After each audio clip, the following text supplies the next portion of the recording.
Yes, tell me. Ma'am, I couldn't understand 2.5.3. 2.5.3. Let me see. Let me open that. I have that book with me. So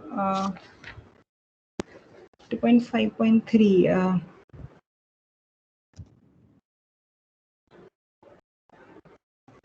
So so 2.5.2 says, is that okay? 2.5.2 nested intervals property, that if you have a nested sequence of closed bounded interval, then there exists a number zeta which is in all of them. Yes, ma'am. Yes. So moreover, 2.5.3 says if the lengths of the interval satisfy one more property, then you can assert that the xi that you get in 2.5.2 is unique. That is the statement. Now I believe your question is about the proof, right? Yes, ma'am. Yes. Okay. So let me see. Let me see. So who is this who's asking this question? Ma'am, Raika. Sorry? Raika Shah. Raika. Okay. I somehow don't see your name. Okay. Raika. Let's see.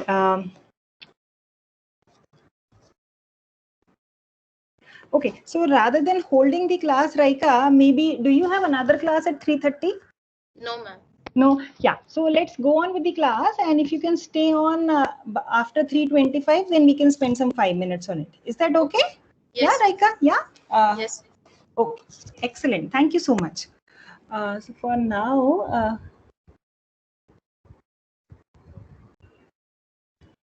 let me try to share my screen. Where is it?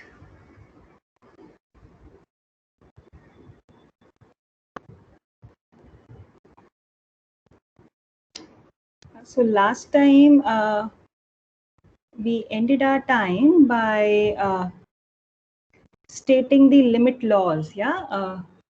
So let's just quickly recall. So do you see lecture 10 SI 425 on your screen?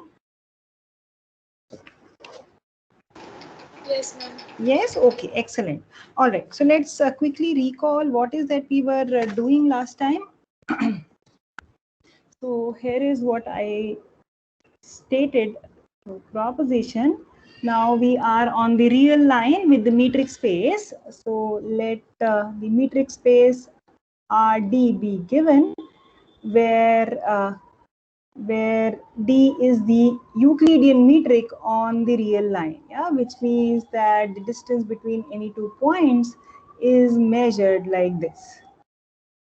It's the Euclidean distance, okay? And suppose that you have two convergence sequences, yeah? So let xn and yn be sequences of real numbers such that both are convergent, such that xn converges to some x and yn converges to some y, right? Okay, all right. So then there are a couple of statements that one would like to make. The first one is, suppose now I consider the sequence xn plus yn. Yeah. So this is another sequence in the real line, right? For each index n, you consider the sequence xn plus yn. Now this is another sequence. The claim is that the sequence converges and it converges to x plus y. Yeah. So I'll write it in words, one more time. So this is saying limit of the sequence xn plus yn exists, which means to say that the sequence xn plus yn converges and the limit equals x plus y, which is the limit of the sequence xn plus the limit of the sequence yn, right? So this is saying limit of the sum is sum of the limits provided the limit exists. You see, you should sort of take note of it. To begin with, we are given that both the sequences xn and yn converge. Yeah. So if xn and yn converge, then there is some statement about the convergence of xn and plus yn.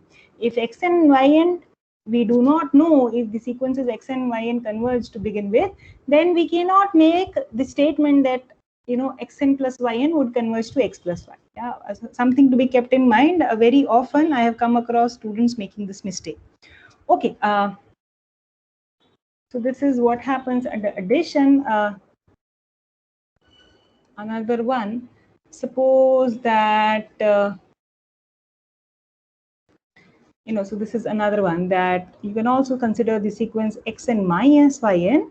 This would converge to x minus y. So this sequence converges and converges to x minus y. The third statement which I would like to make is the following, that for any real number r, one can also consider the sequence r times xn. This converges and the limit is given by r times x. So instead of the fixed real number r, now I would like to consider the sequence, product sequence xn yn. The sequence xn yn converges and converges to x times y. Yeah. So product of the limit is limit of the products. Limit of the product is product of the limits provided limit exists. Yeah. So let me make all these statements and then we will try to fill in proofs. Okay. Now suppose that I know that the limit of the sequence xn, that is x, is non-zero. So if x is different from 0, then there is an index m, some natural number m, such that what happens? Such that all points of the sequence xn are different from 0 whenever n is bigger than m. Yeah. So if the limit is non-zero, then so are the terms of the sequence some stage onwards. And if that happens, then since xn is different from 0 whenever n is bigger than m, I can talk about the reciprocals. I can talk about the sequence 1 upon xn that exists and converges to the sequence converges to the number 1 upon x. Right? Okay. In lieu of statement 5, if 5 is true, then one can also make the following statement, that if y is non-zero, then likewise terms of the sequence yn would be non-zero some stage onwards. So I can make sense out of the following thing. I can talk about xn by yn, and this would converge to x by y. Right? Okay. Now, extending statement 5 a little bit further, one can also say the following thing, that for any integer m, so m is any integer here. Yeah, so m is allowed to be negative also. The sequence xn to the power m. Yeah, so there is no problem in considering xn to the power m as long as m is a positive integer. If m is a negative integer, then in order to ensure xn to the power m exists, I need to make sure that each xn is non-zero, right? So in order to prove that, I need to invoke something like 5, yeah, sort of assumptions in 5. So I would say that xn to the power m converges to x to the power m, provided what happens? The limit x is different from 0, and all of this makes sense only when m is a negative integer. If m is a positive integer, then there is no problem at all.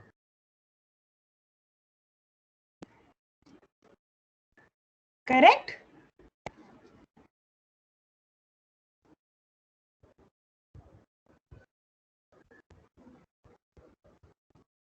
Let's see.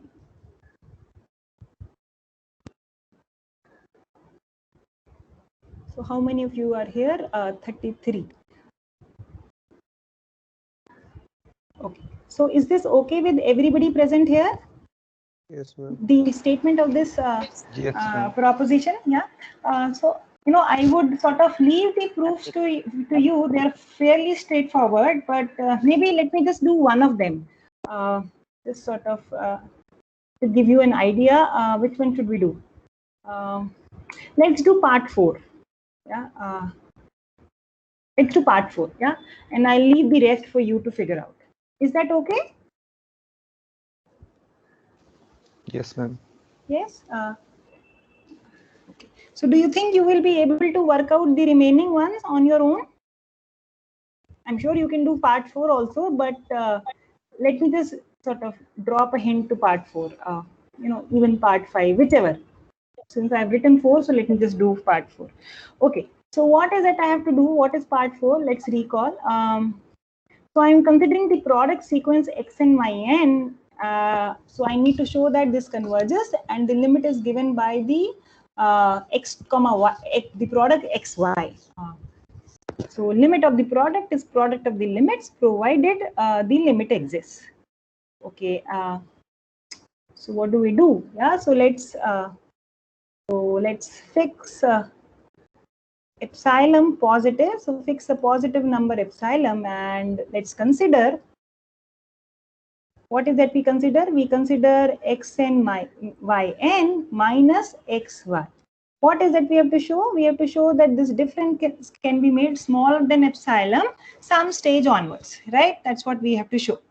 Okay. So I will introduce another term here. What is it I know? I know that xn converges to x and yn converges to y. In order to utilize that information, I will introduce another term here. Yeah. So I will say, let me subtract by xn times y, and let me also add by the same quantity. Nothing changes. Okay. So then what will I do? I will now apply the triangle inequality, and I will write this as xn, the first term as yn minus y, plus the second term as mod y, and multiplied by xn minus x.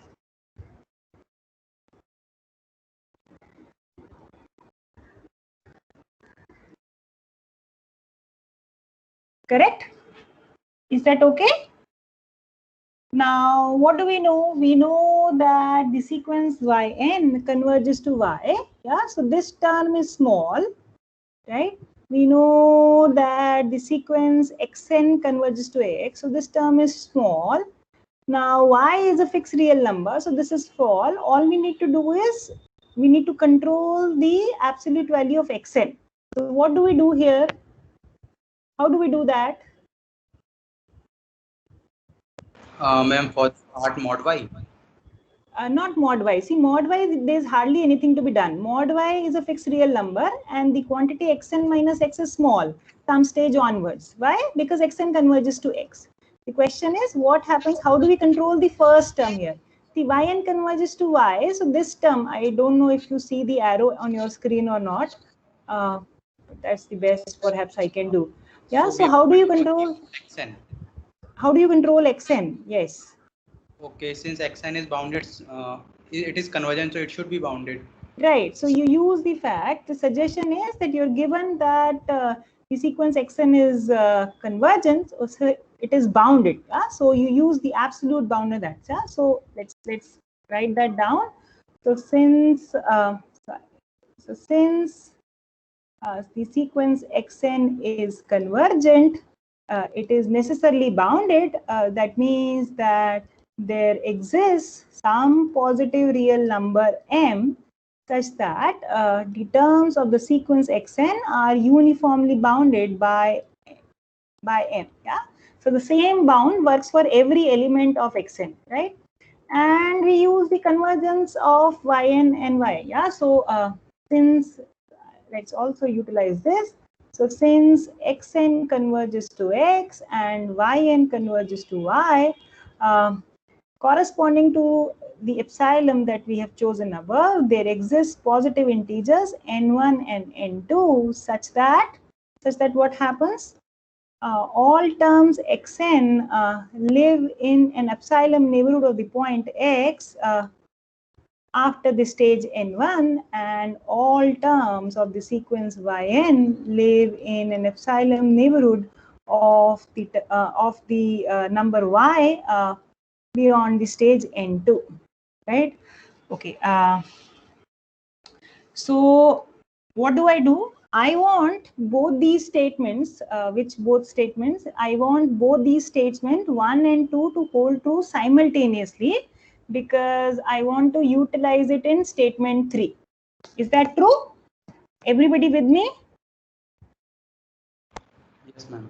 Yes. So what do? I will write the following thing. Yeah.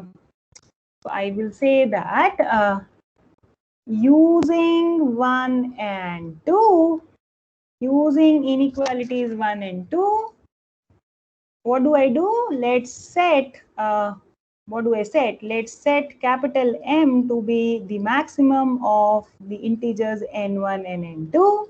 Then for all n which are bigger than capital N, 1 and 2 both hold true, correct? And hence,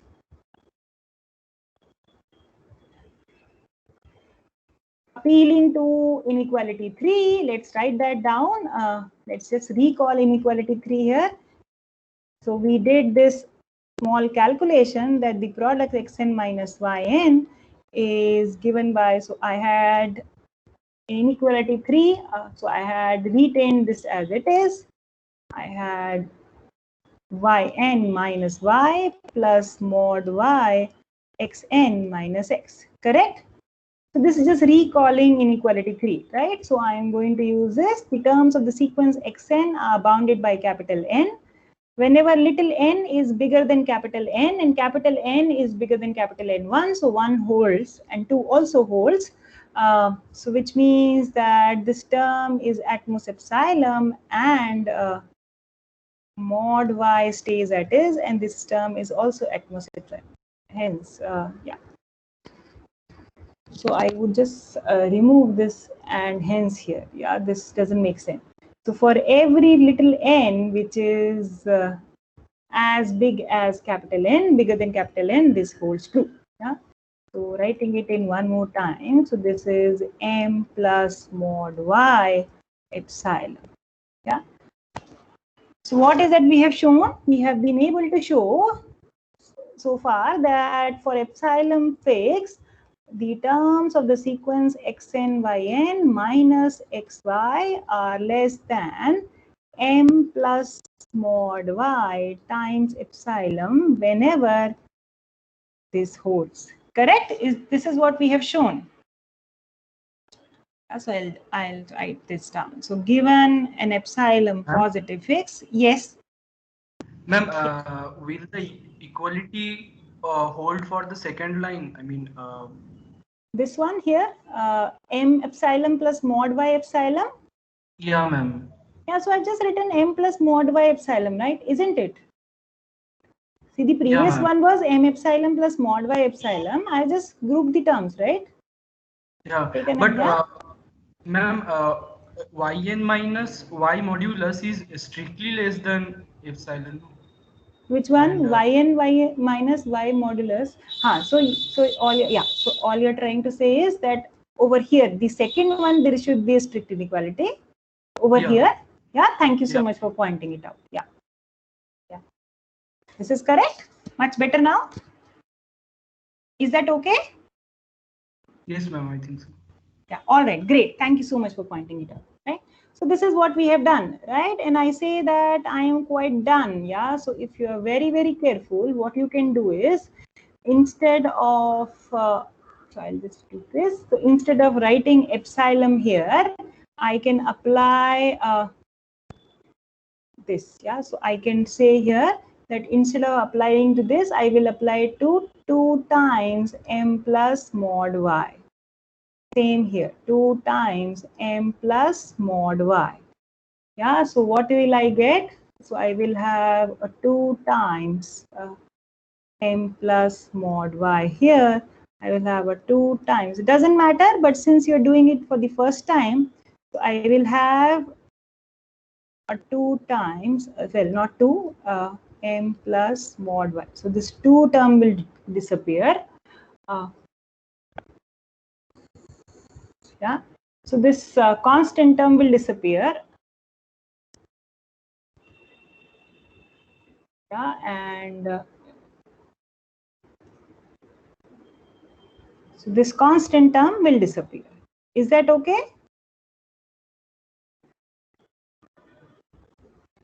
Ma'am, Yes, please. why the 2 is needed? Why the 2 is needed? See, you are getting 2 terms, no? Epsilon by 2 plus epsilon by 2 is epsilon. But whenever we are taking it common, it's epsilon by 2 only. M plus mod y is going to get. So you can put a 2 here. Yeah. So epsilon 2. Yeah. Yeah. So yeah. So so if you don't like, doesn't change much. You can do this. Nothing changes. Yeah. Is that okay? Yeah. Somebody else had a question. Yeah.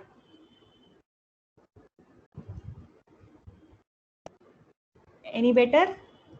Yes, I've been rather sloppy writing here. I'll just neatly write this.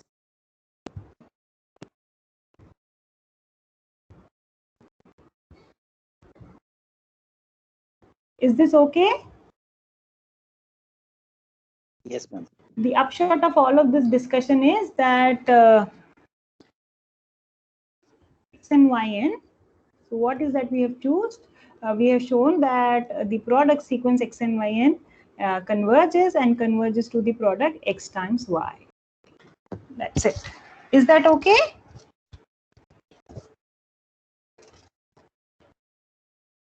Okay. So see, the other ones are very similar. There are similar tricks and sort of all you have to do is just write down definition, write down what you have to do. What is that you have to prove? Sometimes you have to take the sum, sometimes you have to take the product, but once in lifetime you should write down the proofs for your own thing.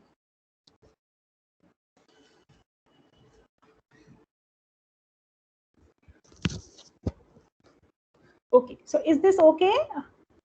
I will leave the rest for you to work out as exercises. Is this okay? Can we move on to the next thing? Yes, ma'am. Yes? Yes, okay. ma'am. Excellent. Yeah. Okay, excellent. What is the next thing? So the next statement is the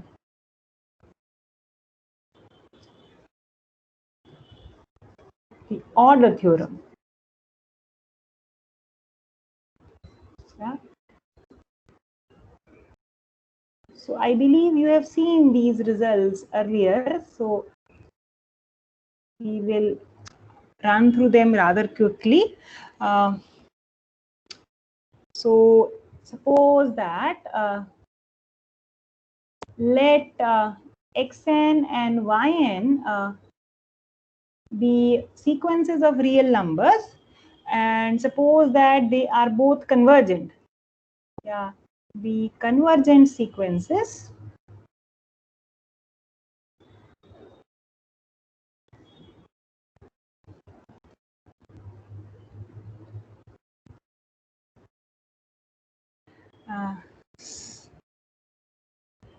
okay, so xn and yn are both convergent sequences of real numbers if it is so that if each term of the sequence xn is less than or equal to the corresponding term of the sequence yn, then the same inequality holds true for the limits also. Yeah, so then the limit of xn is always smaller than the limit of the sequence yn.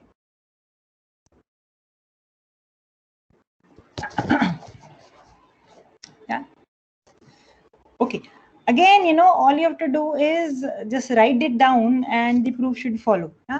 So since I believe you would have seen these results, they are very simple for real numbers, then I will sort of leave them as an exercise for now.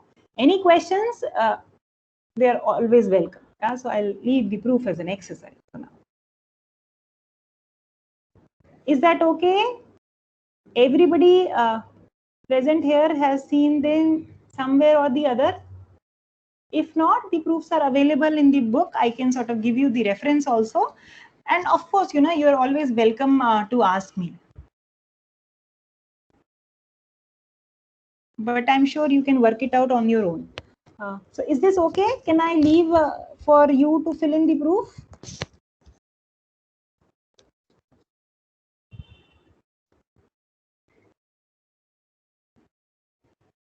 Shall I take this silence as yes? Yes, ma'am. Okay. Yes, all right. ma'am. Hello. Yes, yes. Tell me. Hello, ma'am. Yes, yes. In the previous proof, Which one? Okay. Yeah. is it possible that m is equal 0 and mod y is equal 0? See, mod y can be 0, but m is a positive real number. M, you know, is a bound. So m you can always take to be positive. Where is it? Where is it? I've written m. See, m is positive. M is strictly positive. Okay, M is we the can bound. choose m as Correct, positive. correct. And For the y we have no constant, control. Y can be 0 as well. Yeah, for the no, I was thinking about for the constant sequence 0 sequence, Yes. and here okay, we can choose one as a bound. Correct. M you can choose to be positive, right? So there is no problem. You can divide and there, you won't run into trouble here, right? Your concern is here, right? M plus mod y, right? Yes. Yes. So both, you know, M you can always take to be strictly positive. Y we have no control. That can be 0 as well. Okay, thank you, ma'am. Yeah. All right. Great.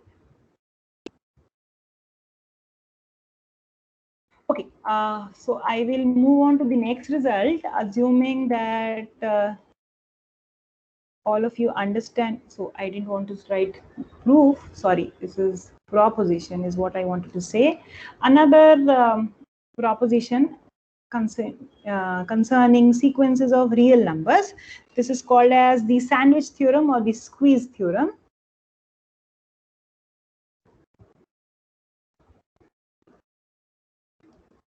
So if you look at the assignment 3, then there are some exercises to give you practice on applying these theorems. Again, you know,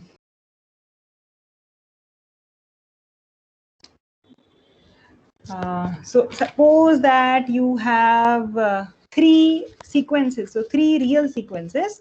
So let me write it down in this manner. So let xn, yn, and zn be sequences of real numbers, and suppose that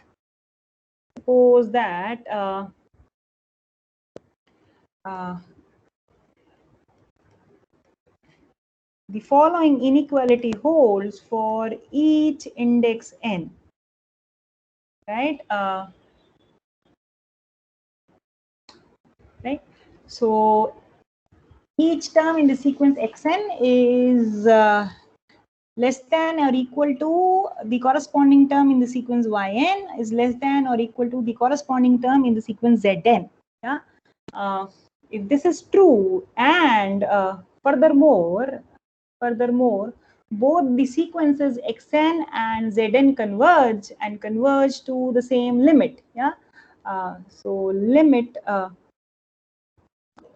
rather sloppy. So the limit. All I'm trying to say is both the sequences xn and zn converge to the same limit. So the limit xn exists and equals to the limit zn, right? This is the hypothesis so far, that there is a certain inequality, and the sequences xn and zn both converge to the same limit. Then it follows as a consequence that the sequence yn also converges, and it converges to the same limit.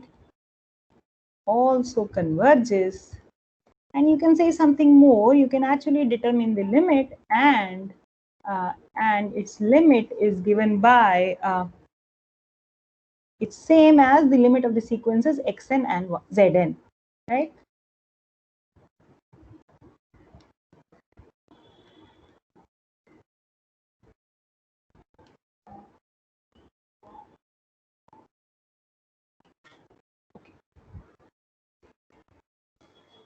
Is this okay?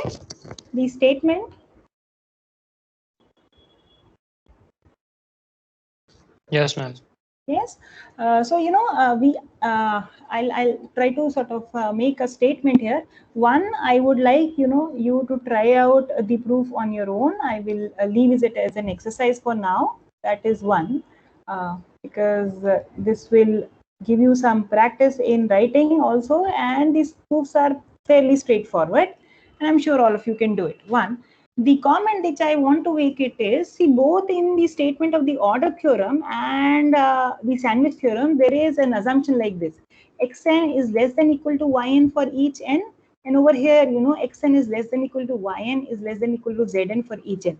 See, the way I have stated here is that this is true for each n, but it is enough that, so let's say, go back to, let's say, order theorem. So it is enough if we have this inequality holding true for the tail of the sequences xn and yn. Yeah.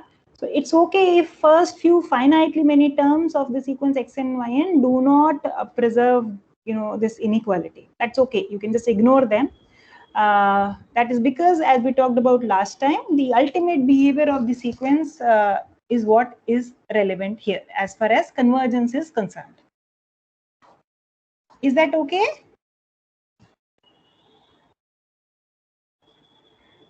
And similarly, the appropriate changes here in the sandwich theorem also.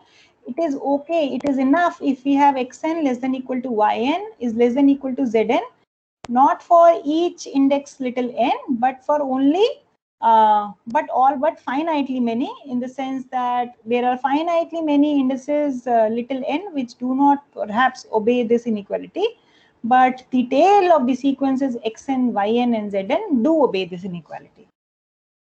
And that is enough to conclude.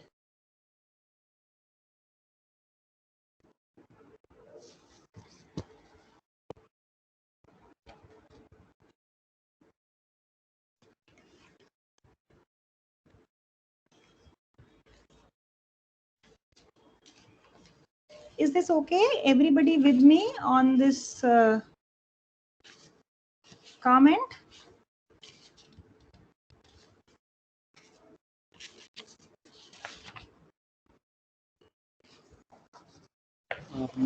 Ma'am, Yes. Go ahead.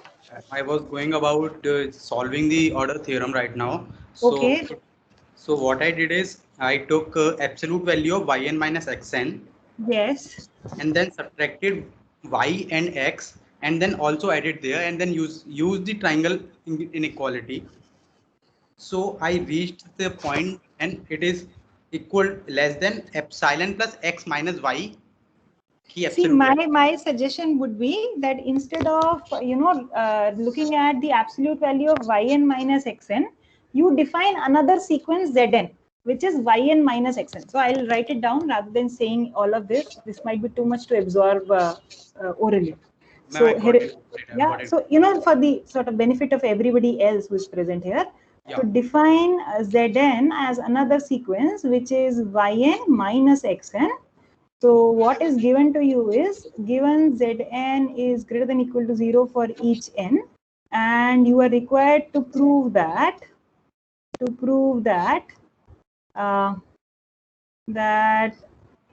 if yn and xn are both converges, then the limit laws tell us that the sequence Zn also converges. There's no problem in that. So the limit exists. What is that you have to require to prove? That the limit is greater than equal to 0.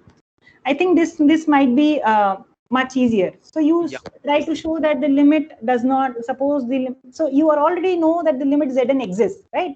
Thanks to the limit laws, once you prove that. So you show that, so let's call the limit of Zn as Z.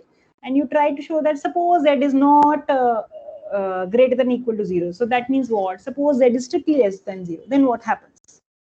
Yeah, just write the definition of the sequence Zn converging to Z, you will sort of hit a contradiction. Is that okay? Yes, ma'am. This is much more easier. Thank you. Yeah. All right. Okay. All right. Yeah. Anything else?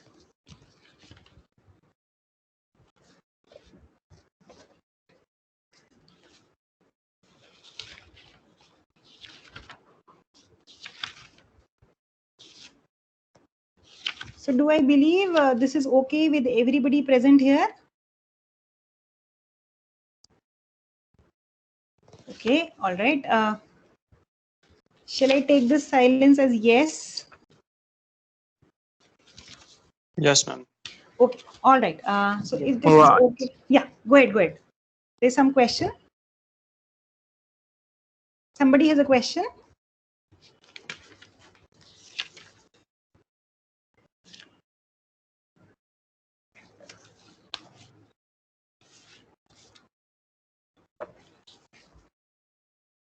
Okay, all right.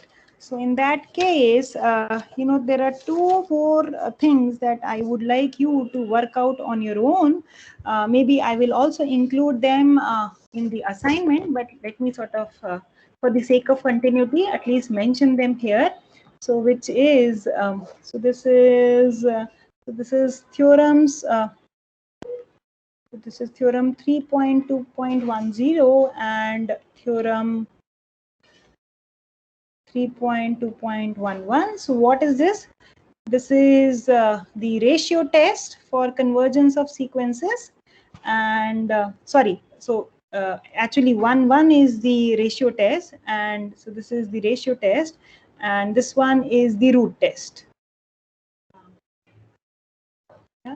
So I will want you to read the statements and understand the proofs. So this is a reading assignment.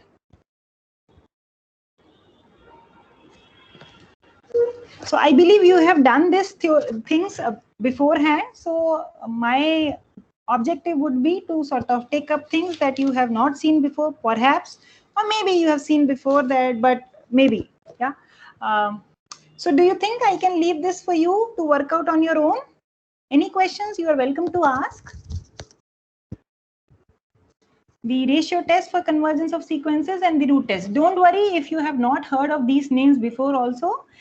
Given the background that you already have, in the sense that what we have so far discussed in this course, if you open the relevant results from the book, so don't worry if you don't have the book also, I will put up the relevant notes on Moodle also. You should be able to fill in the argument for yourself. Okay, so give it a good try. If you don't succeed, then surely we can discuss that. Is that okay with everybody? Yes, ma'am. Yes. Okay, excellent. Okay, all right. So here is something that I would like to take up next. So the next topic is about monotone sequences. Yeah, so let's start with the definition. Yeah. So we will stick to sequences of real numbers for some time. Yeah, all of this does not make sense in general. So let me sort of make a standing remark here that R is the real line. So we are considering the metric space, the Euclidean metric space, where D is the Euclidean metric. Yeah, so even on the real line, you can consider many metrics, but this is the one we are looking at.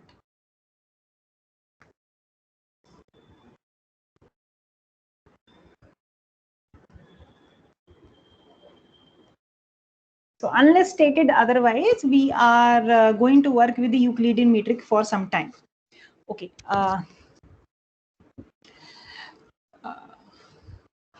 So here is the definition. When do we say a sequence of real numbers to be monotonically increasing? A sequence xn of real numbers is defined to be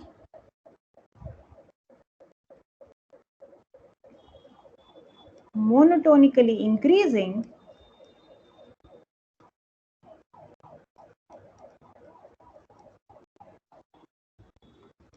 if something happens. If what happens? If each term xn is less than equal to the term xn plus 1, and we defined that this holds true for each index little n, right?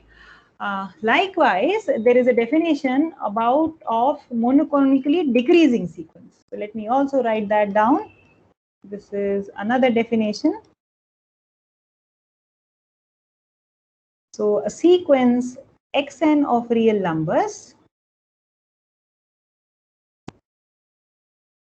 is said to be monotonically increasing.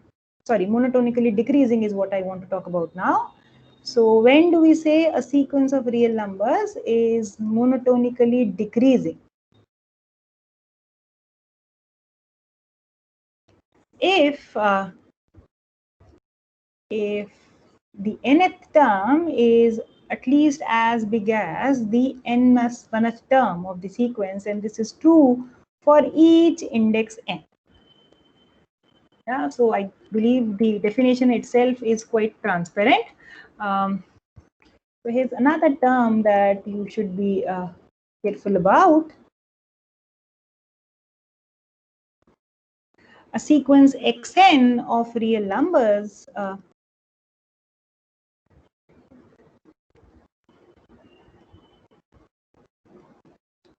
is said to be monotone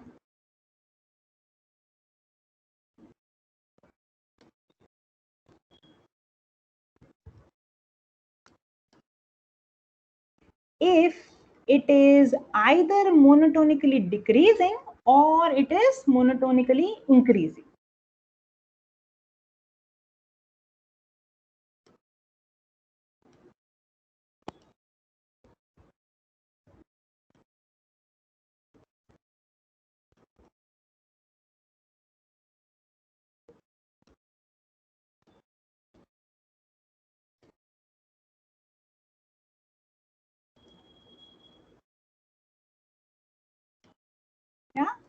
Yeah. So, okay. All right. So, so I believe all of these definitions make sense to everybody present here. Let's do a simple example, or let me postpone example to a little bit, and then we will. Let's see one more interesting sort of observation, and then perhaps we will be able to talk about a little more interesting examples. Okay. So why are we suddenly interested in monotone sequences? Here is why.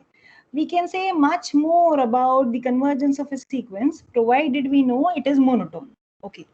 So let's see. So here is a statement that I would like to make.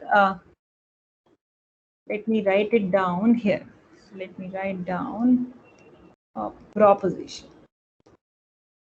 And I'll try to sort of signify to you as to how is it important and relevant.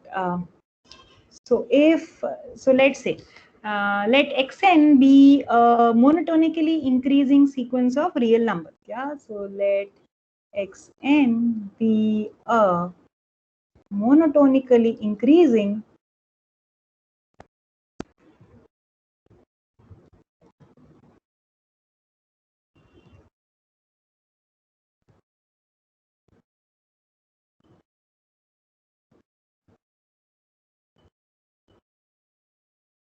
sequence of real numbers. So remind ourselves, what does it mean? It means that each term xn satisfies this. Xn is less than equal to xn plus 1 for each n. Top of it, yeah, so xn is monotonically increasing, and the sequence xn is bounded above. Yeah, so let me say, so how do I write this down? So xn is a monotony increasing sequence of real numbers that is bounded above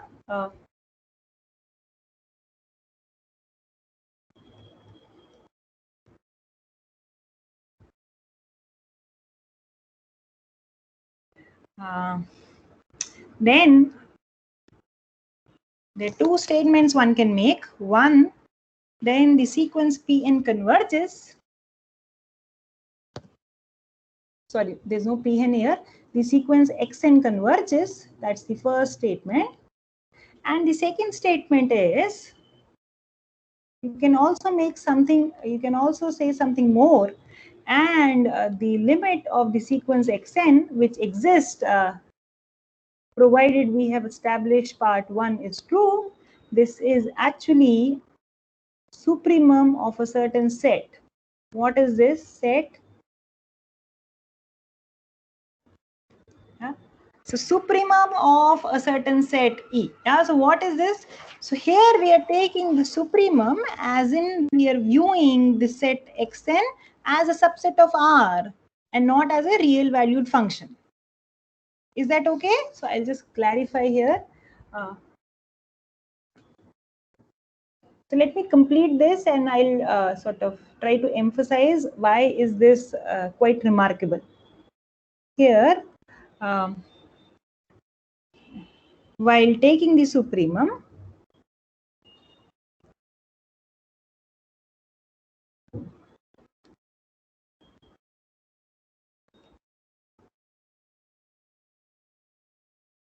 we are viewing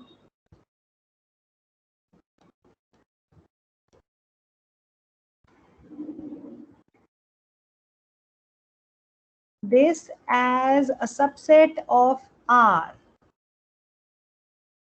Sorry, what did I do?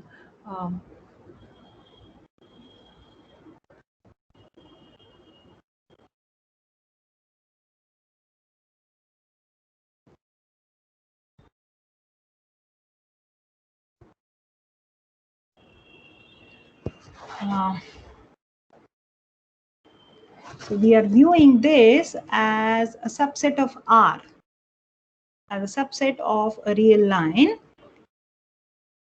and not as a function from the set of natural numbers into R. You know, that's what the definition of a sequence is. So I'll just write it down for the sake of clarity.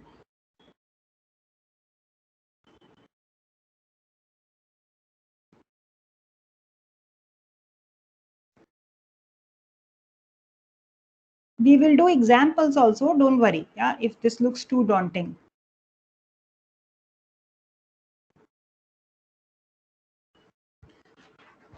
Okay.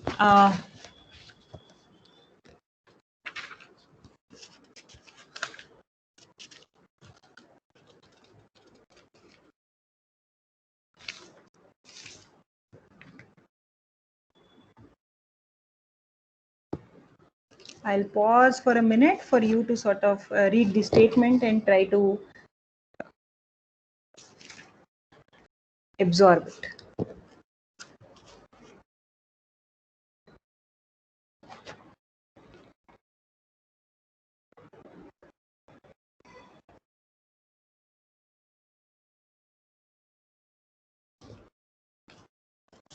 And we are considering it as a range set. Yes. So you're considering it as a set. Okay. You know, terms of a sequence, if you consider sequence x1, x2, x3, x3, you are allowed to repeat, right? But when you consider it as a set, so if the term x1 is equal to x3 is equal to x5, for example, then you don't list it so many times, you just list it once. So now you are viewing it as a set and not as a function. Correct? That's the difference. Yes, ma'am. Yes? Ma'am, Yes. you please explain it again. I just kind of get confused. I mean, go ahead. I mean, not. I'm trying to ask that the set of that Xn that we are taking a subset of R, but it is also the mapping from N to R. I mean, isn't it? Right. It's a mapping. So on the left hand side, you know, it's a map, and it's not a mapping. It's a function from N to R. So on the left hand side, this notation Xn means you are looking at as a sequence from the set of natural numbers to R. But on the right hand side, it's a supremum of a certain set and not a sequence. Okay. No. Yeah, so that's the thing I am trying to say. The left hand side, when you're taking the limit of a sequence, that's a sequence, and the right hand side is supremum of a set. Now this set is not as the same as a sequence. This set is a subset of R. We will do is examples. We will do examples. But you know, I'll try to say something more powerful here. What is that I want to say? See, something that you've already seen. See, we talked about it, that every convergence sequence is bounded, correct? Everybody agrees with me? Yes, ma'am. Yes, every convergence sequence is bounded, but the converse statement is not true. Yeah, let me write it down because, you know, I don't know if somebody has a weak internet connection and you miss out one word, then you sort of miss out the everything. So recall, I'll just say this, recall every convergent sequence. So we are sticking to the sequence of real numbers. Nevertheless, this is universally true. So every convergent sequence of real numbers is bounded.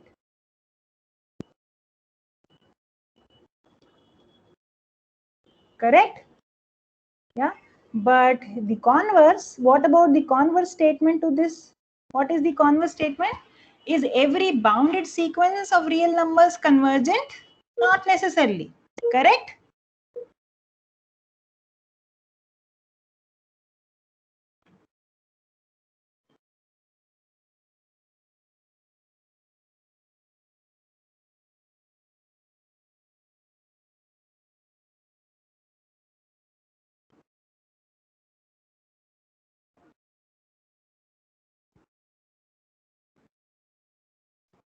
Is that okay? Does everybody remember this? You know, there's hardly anything to remember. For example, you look at the sequence -1 to the power n. This is certainly bounded but not convergent, right? A bounded sequence may not converge, but a convergent sequence is necessarily bounded, right? Is that okay? Yes, ma'am. Yes. Now, what the above statement is showing is that if you throw in the word monotone here, over here, so if you throw in a word monotone over here, monotone, then this statement is true. Every monotone bounded sequence of real numbers is convergent. Yeah, so I'll write it down. A monotone sequence, a monotone sequence of real numbers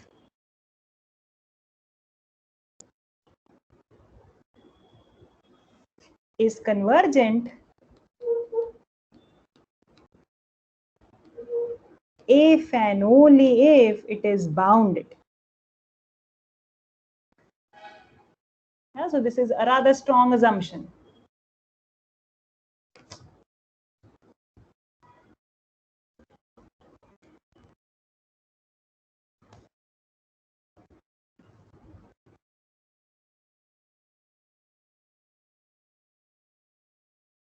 Is that okay? Every bounded sequence may not be convergent, but every bounded monotone sequence of real numbers is convergent. That's what this result is telling us. Is that okay? Yes, ma'am. Yes? Is that a yes with everybody present here? Yeah, so that's why, you know, this monotonicity is very, very important. Sort of it gives you a tool to sort of earmark convergent sequences. Okay, so you know, let me try to sort of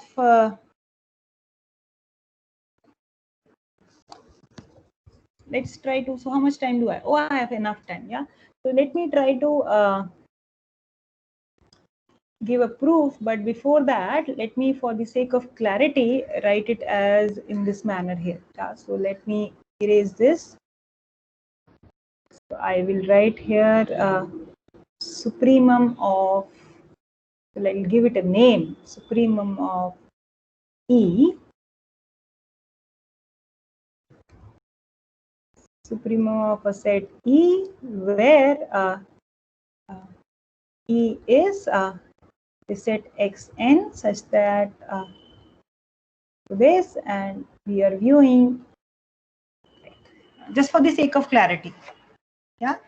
So on the right hand side, it's a subset of R. On the left hand side, it's a sequence, which means that it's a function from the set of natural numbers into R. Right?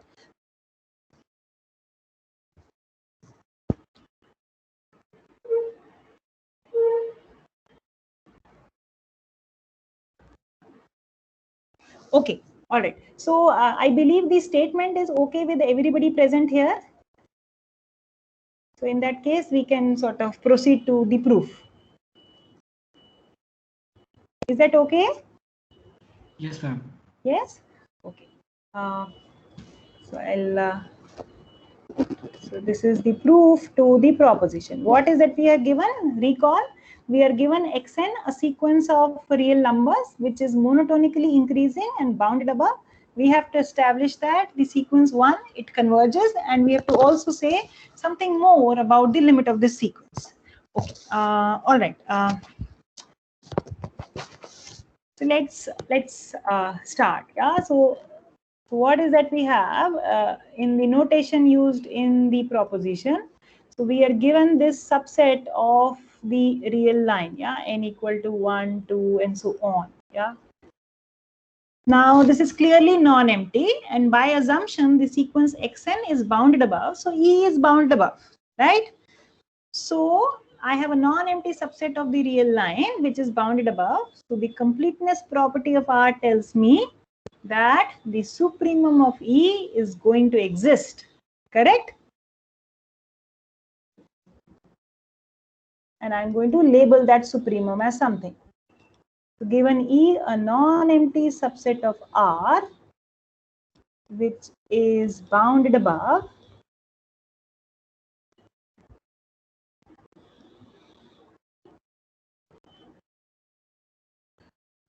so it follows from the completeness property of R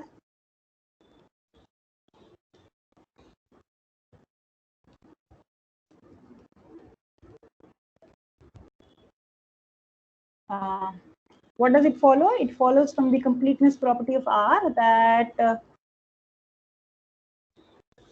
I did not write it clearly.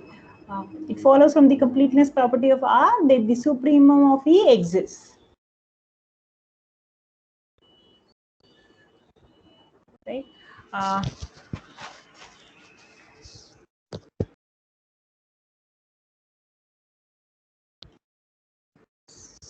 So let's call it alpha.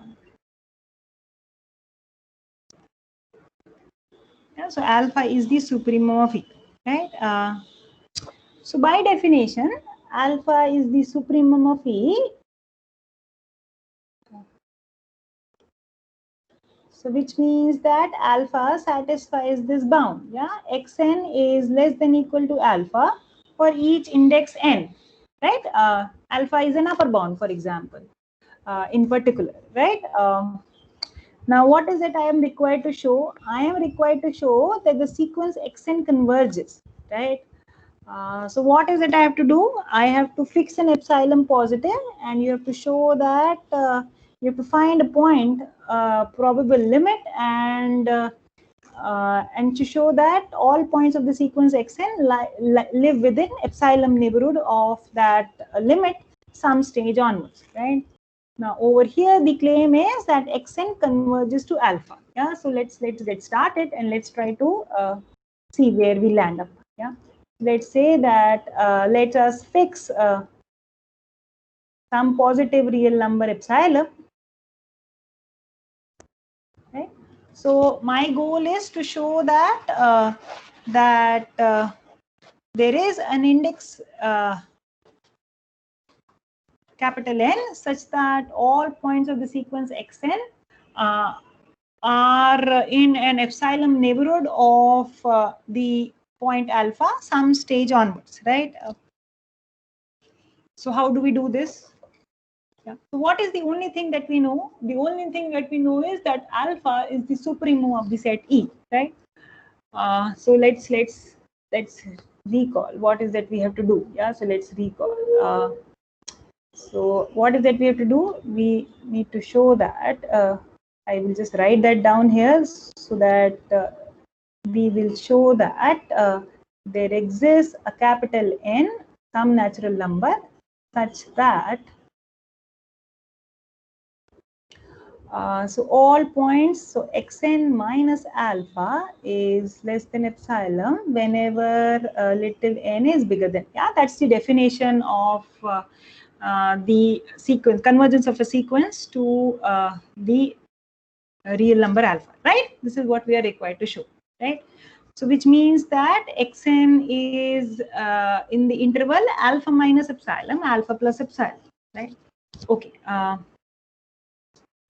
So let's see. So let's look at alpha minus epsilon. Yeah. So we have epsilon, which is positive fixed, and let's look at alpha minus epsilon.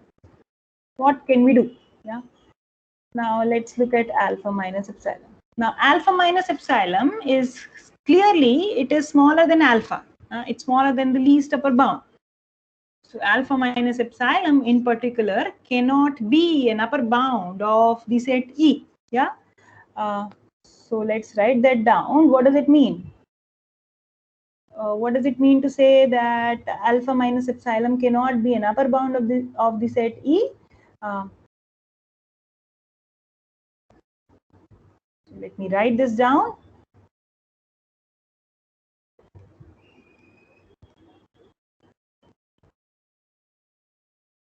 Which means that there must exist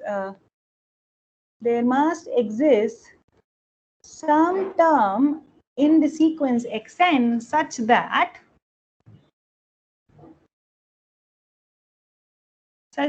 the following inequality holds true,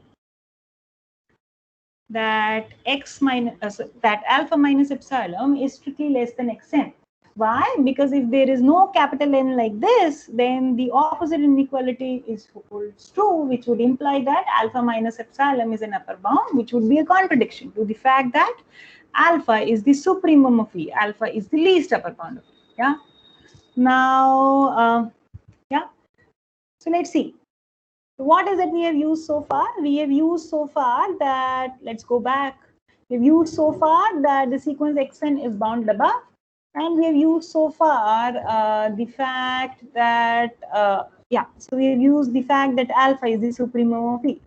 But recall, what more do we know? We know that the sequence xn is monotonically increasing. Yeah, so let's apply that here.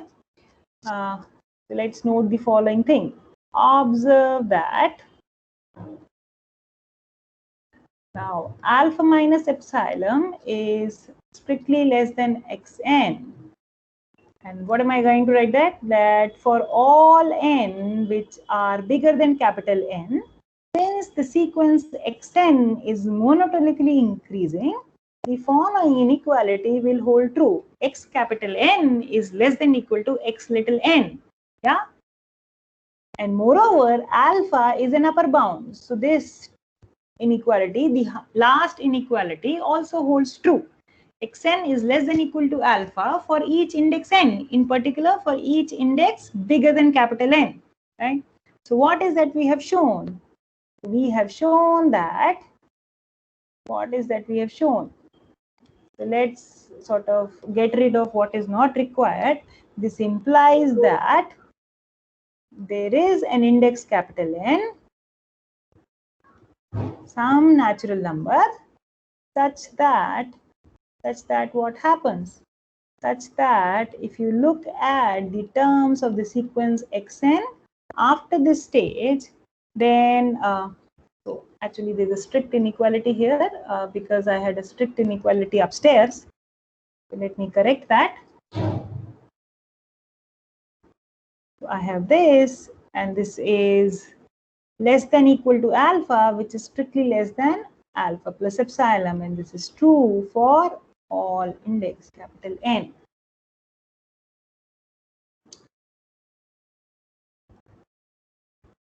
And this is exactly what we were looking for.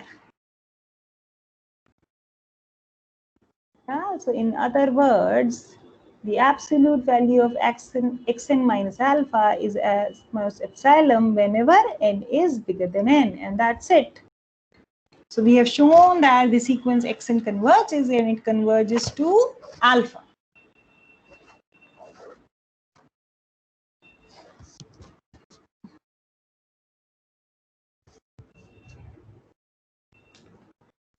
Is this okay with everybody present here?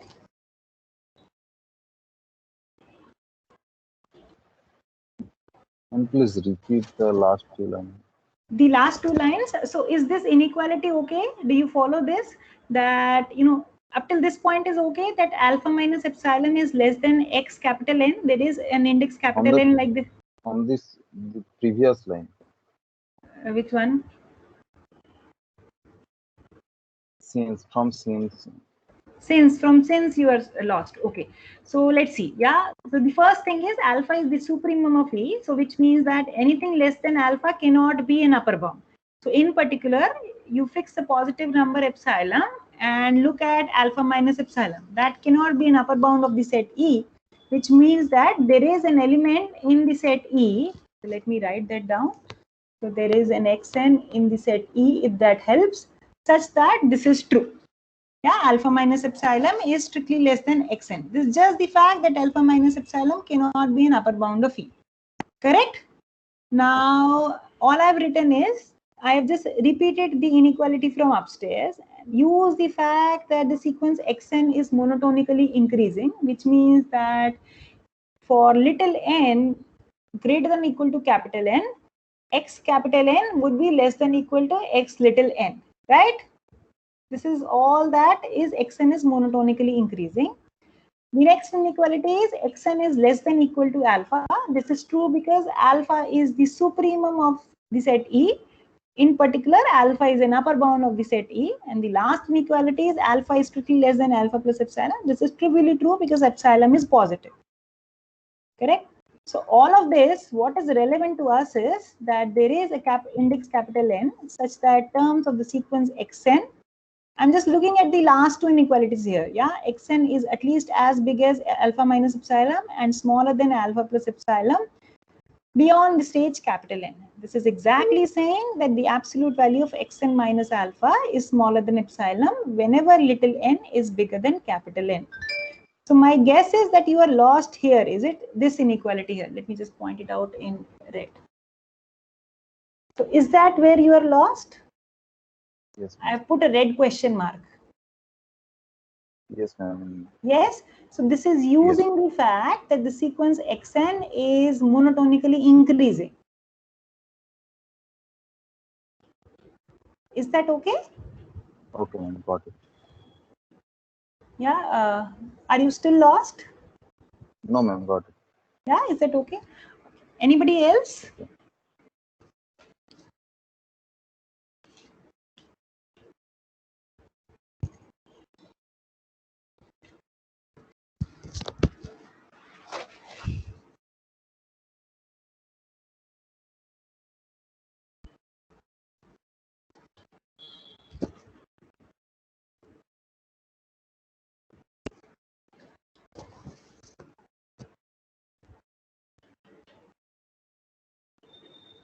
Okay, so if this is okay, then I would like to sort of make a similar statement. Let me just list the proposition here. It's a very similar proposition. Yeah, so a similar statement is true if you are working with monotonically decreasing sequences. I'll just write it down for the state of completeness. So if xn is a monotonically decreasing sequence,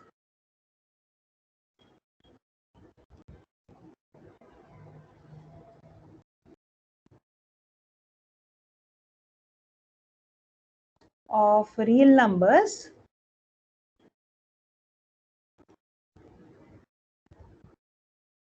which is bounded below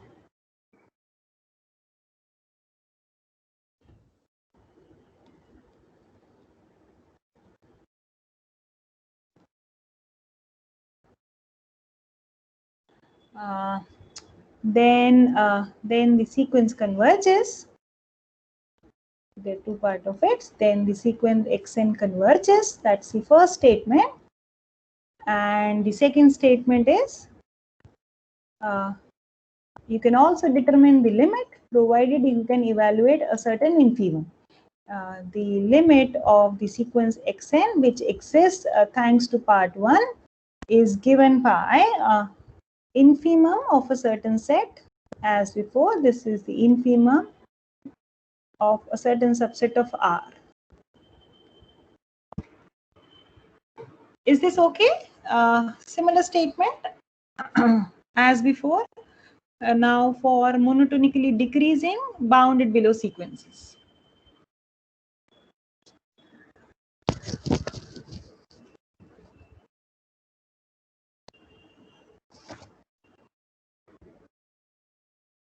Any questions so far? Please ask.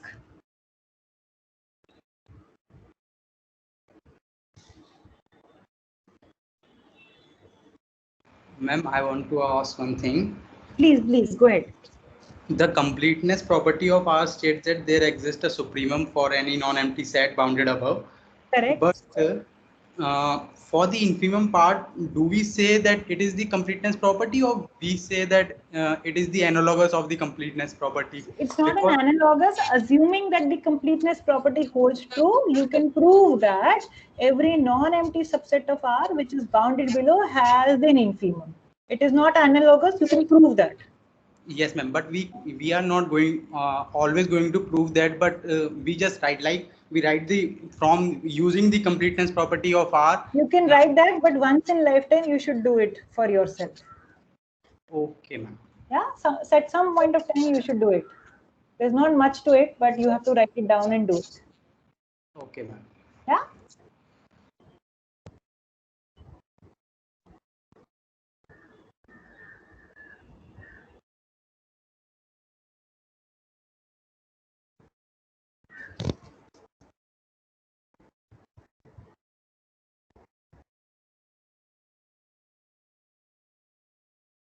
Okay.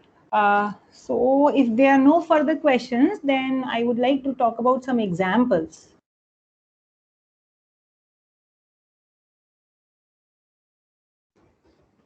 Any questions? Please ask.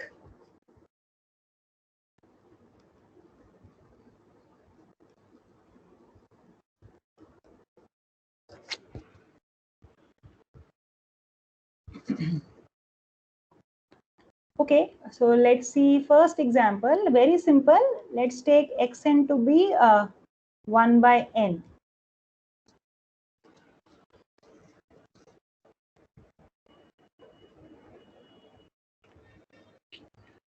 So you can also use the epsilon n definition to show that the sequence is convergent.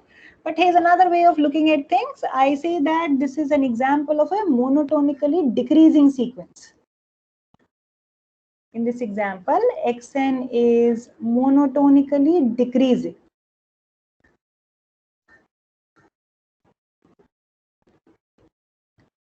And certainly bounded below. Yes.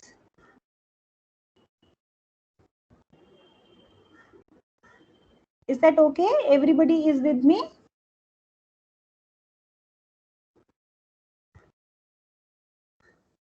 Yeah, so for example, 0 is a lower bound. Yeah, sequence xn is bounded below.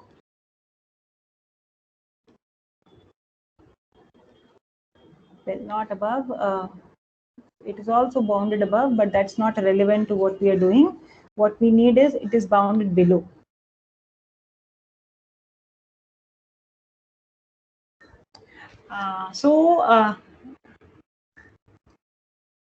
By the above statement, the sequence xn converges and its limit is gained by an infimum of a certain set. So we had computed the infimum of this set in, I think, in class in one of as one of the examples. So this is infimum of the set 1 by n, and so this is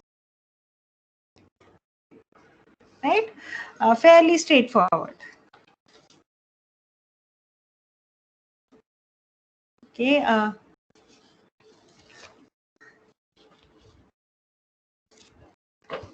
So I hope this example is okay with everybody present here. Right. So let me take up another example. Let's look at example 2. So let's look at another sequence xn of real numbers. Then let's see how do I define it. Sorry, the eraser got pressed. Suppose that xn is given like this.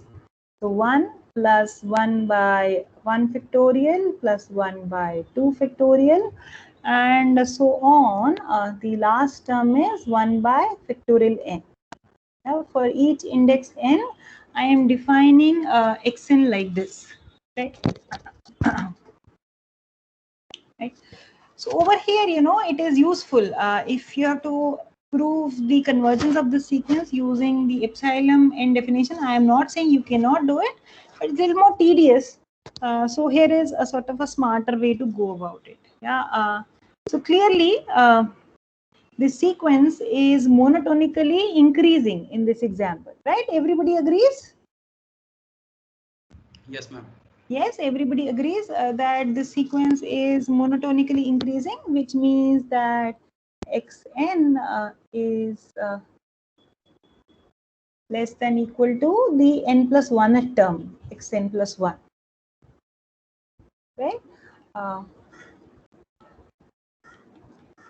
This is true for each index n. Right? Now, in order to appeal to the above result, we have to show that the sequence xn is bounded above, right? That is important. We need to show what is that we have upstairs. We have that every monotonically increasing sequence which is bounded above converges, right? So we need to establish that the sequence is bounded above. We need to sort of explore. If that is the case, then the sequence converges. Otherwise, not. So let's see. Right. So here is something that I can do. Right. So use the observation. So observe that.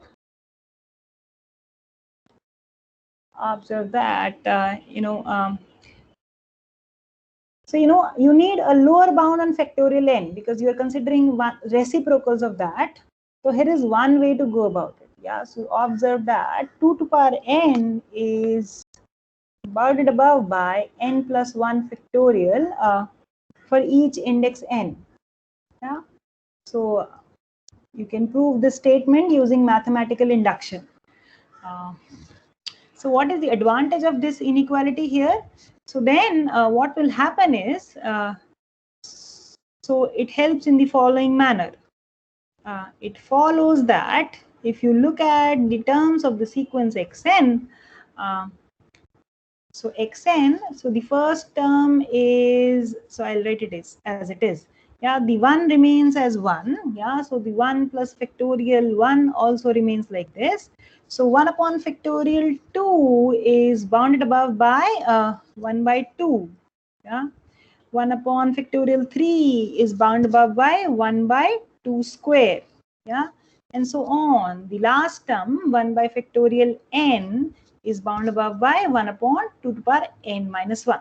Now, what is the advantage of considering this versus xn? See, this is a geometric series, right? With common ratio. What is the common ratio here? 1 by 2, correct? So you can sum it up, right? And what is it?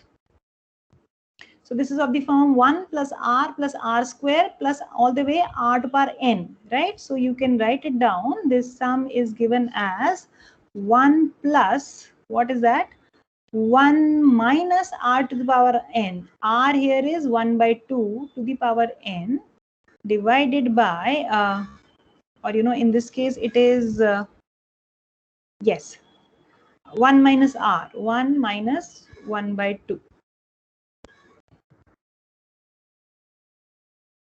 Is that correct?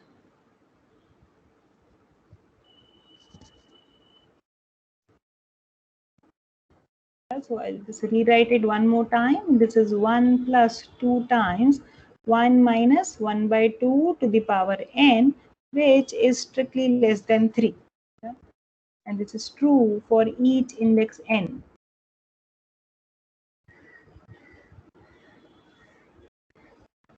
Xn is less than equal to 3 for, so there's a strict inequality here. I'll just make that. This is strictly less than 3 for, is that okay?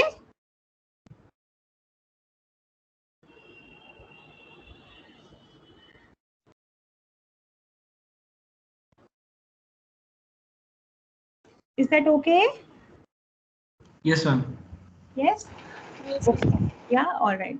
So the point of this is, here is one way to ensure that the sequence is converging. Yeah. So what is that we have shown? This is monotony increasing. This is bounded above, and hence, by what we have discussed above, it follows that the sequence Xn converges. Right. So, these results, the proposition that we discussed here, this is also called as the monotone convergence theorem or the monotone theorem. I will write that down here. Ma'am, Yes, please. can we simply write that Xn will be less than E? What is E? E, matlab, e to the power x has the expansion of 1 plus x square by 2 factorial up to infinity. So if we take e to the power 1. Again, so I want to make sure that you don't get sort of lost in a circular argument. So, the way you prove E is, see, the definition of E comes little later. Yeah. So you are right in your own right, so hold on to the next example, I would like to say. Yeah, just hold on to the next example. Okay, ma'am. Yeah. So let's see. So this is okay with everybody? What I have sort of scribbled here. Yeah. So there's another example which. Ma'am. Yes. Then we'll have to explicitly show that this quantity 1 minus half to the power less than n into 2 plus 1 is less than 3. Or we can directly say that. This little thing, this last thing. No, this is okay. But this thing, right, you are asking about? Yes, ma'am. We have to show this, or directly we can say that it is less than 3. You can write a little argument if you like. Nobody is stopping you. Okay, and ma'am, the other thing we can do that the proof in the Bartle that we consider 1 by 4 is less than 1 by less than 1 by 2 and then 1 by 8 grouping by grouping them elements, and then we get a n something like n times, and which is no, yeah, got it. I have not looked at the proof in Bartley and Shepard. Where is it? I got it actually. So you got the answer to your question? Yes, ma'am. Okay, all right. Okay, I have not looked at the proof of Bartley and Shepard. Meaning, I don't know. Maybe it is there somewhere. I don't know. But is this okay? Did I make a mistake here? This seems okay? Yes, ma'am. This is fine. Yeah. Okay. All right. So I think my time is up, but I did not answer that question in exponential. So I'll just leave it by sort of giving you some time. So please think about this 3. So xn is 1 plus 1 to power n to the power n. Yeah. So this is a power here for each index n. And I will come back to that question of using exponentials after this. Yeah. So may I know the name of the student who asked this question on exponential? Ma'am, Ashish. Ashish. Yeah. So Ashish, I think once we have attempted example 3, which is right here, I should be able to get back to your question. Okay, ma'am. Okay. So I think for now I will just stop because I don't want to overshoot time. So Raika, if you are around, I would like you to sort of stay back so that I can take up your query. Yeah. Yes, ma'am, I'm there. Yeah. Okay. So I will just stop the recording for now. Thank you all for your time and patience. Ma'am, I also had